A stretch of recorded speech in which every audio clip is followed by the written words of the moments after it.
ప్రభుత్వ భూముల్లో ఉన్న పేదల గుడిసెలు కూల్చవద్దని మహబూబాబాద్ కలెక్టరేట్ వద్ద సిపిఐ ఆందోళన చేపట్టింది. పేదలకు ఇళ్ల స్థలాలు, పట్టాలు ఇచ్చి ఇందిరమ్మ ఇల్లు మంజూరు చేయాలని డిమాండ్ చేసింది.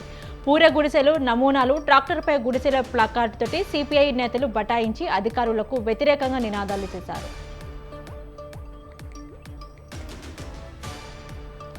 నిర్ణీత గడువులో ఓటరు గణన పూర్తి చేయాలని ములుగు జిల్లా ఎన్నికల అధికారి కలెక్టరేట్ హేమంత్ సహదేవరావు తెలిపారు. ఇక ఓటరు జాబితా ప్రత్యేక సవరణ కార్యక్రమంపై గుర్తింపు పొందిన రాజకీయ పార్టీల ప్రతినిధులతో ఆయన సమీక్షించారు. జూలై 31న ముసాయిదా ఓటర్ జాబితా ప్రచారిస్తామని చెప్పారు.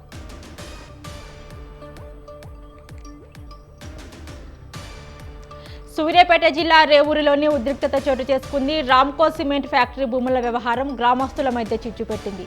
గ్రామస్తులు 2 వర్గాలుగా చీలిపోయి ఘర్షణ పడ్డారు. ఈ భూముల వ్యవహారంపై సర్పంచ్ గురువయ్య యాదవ్పై గ్రామస్తులు విమర్శలు చేస్తున్నారు.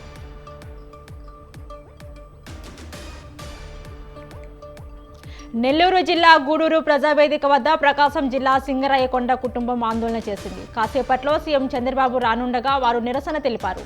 నిరాశనకారులను పోలీసులు అదుపులోకి తీసుకొని గూడూరు, చిలుకూరు పోలీస్ స్టేషన్కు తరలించారు.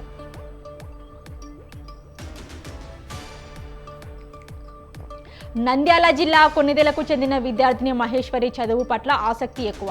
ఇక పగిడ్యాలలోని కేజీబీవీలోని 6వ తరగతి సీటు రాలేదు. దీంతో ఆమె చదువు మానేసి పొలం పనులకు వెళ్లాల్సి వస్తుంది. మంత్రి లోకేష్ తనకు సీటు ఇప్పించి ఆదుకోవాలని మహేశ్వరి వేడుకుంది.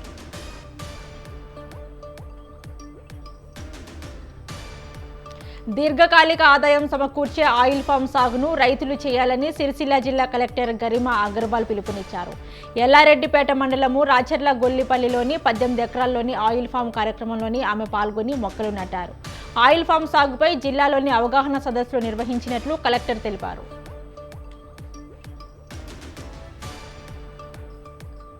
వృద్ధుల కళ్లల్లోని ఆనందం చూడాలనే ధ్యేయంతో ప్రభుత్వం పనిచేస్తుందని మన్యం జిల్లా కలెక్టర్ ప్రభాకర్ రెడ్డి చెప్పారు. పాలకొండ మండలం బుక్కూరులోని పెన్షన్ల పంపిణీలోని పాల్గొని పెన్షన్లు అందజేశారు. పెన్షన్ల పంపిణీలోని పారదర్శకత, జవాబుదారీతనం పాటించాలని అధికారులను ఆదేశించారు. ఎమ్మెల్యే ప్రేమ్ సాగర్ రావు ఆధ్వర్యంలోని మంచిర్యాల నియోజకవర్గం అవినీతికి అడ్డగా మారిందని బీజేపీ రాష్ట్ర ఉపాధ్యక్షులు రఘునందన్ ఆరోపించారు. కాంగ్రెస్ నేతల అవినీతిని ప్రశ్నించినందుకు బీజేపీ నేతలను అరెస్టు చేసి అక్రమ కేసులు పెట్టారంటూ ర్యాలీ నిర్వహించారు. అక్రమ కేసులు ఎత్తివేయాలని టీసీపీకి వినతి పత్రం అందజేశారు. మార్కాపురం జిల్లా కొర్రప్రోలు గిరిజనగూడెంలోని పింఛన్ల పంపిణీలోని ఎర్రగొడ్డపాలెంలోని టీడీపీ ఇన్ఛార్జి ఎరిక్షన్ బాబు ప్రత్యేకంగా ప్రదర్శించారు. లబ్ధిదారుల ఇళ్లకు వెళ్లి పింఛన్లు అందజేసి సమస్య అడిగి తెలుసుకున్నారు. వాటిని పరిష్కరించాలని అధికారులను ఆదేశించారు. ప్రజలకు అందుబాటులో ఉండి సమస్యల పరిష్కారానికి కృషి చేస్తామని హామీ ఇచ్చారు.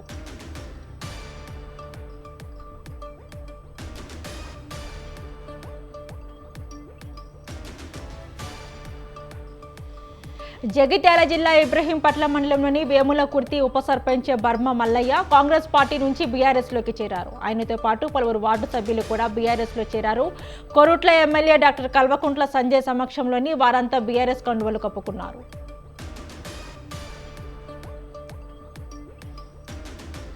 ప్రజల సంక్షేమమే ధ్యేయంగా కూటమి ప్రభుత్వం పాలన సాగుతుందని కురుపం ఎమ్మెల్యే తోయక జగదీశ్వరి అన్నారు.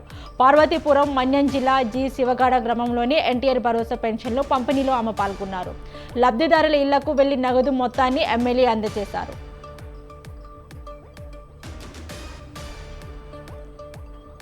మేడ్చల్ జిల్లా ఇందిరానగర్ కాలనీలోని భవన నిర్మాణ పనులు చేస్తూ మల్లాపూర్ వాసి కృష్ణారావు విద్యుత్ షాక్తో మరణించాడు. భవనం పక్కనే ఉన్న విద్యుత్ తీగలు తగలడంతో మృతి చెందాడు.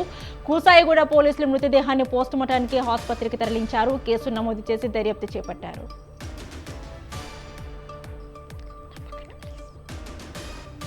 ఉప్పల్ బగాయత్ భూపోరాట పోస్టర్ను తెలంగాణ రాష్ట్ర ఉద్యమకారులు ఆవిష్కరించారు. ఉద్యమకారులకు 250 గజాల ఇంటి స్థలం, నెలకు 25,000 రూపాయలు పింఛన్, ప్రత్యేక గుర్తింపు కార్డులు ఇవ్వాలని డిమాండ్ చేశారు. తమ ఉద్యమంలోని ఉద్యమకారులు, అమరవీరుల కుటుంబాలు, అభిమానులు పాల్గొనాలని పిలుపునిచ్చారు.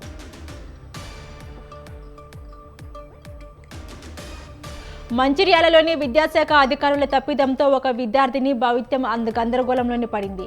ఇక తాను పరీక్ష రాసినప్పటికీ గైహాజరైనట్టు ఫెయిల్ చేశారని కలెక్టరేట్ వద్ద విద్యార్థిని సిద్ది అంజమ్మ నిరసన వ్యక్తం చేసింది. కలెక్టరేట్కు వినతి పత్రం అందజేసి న్యాయం చేయాలని కోరింది.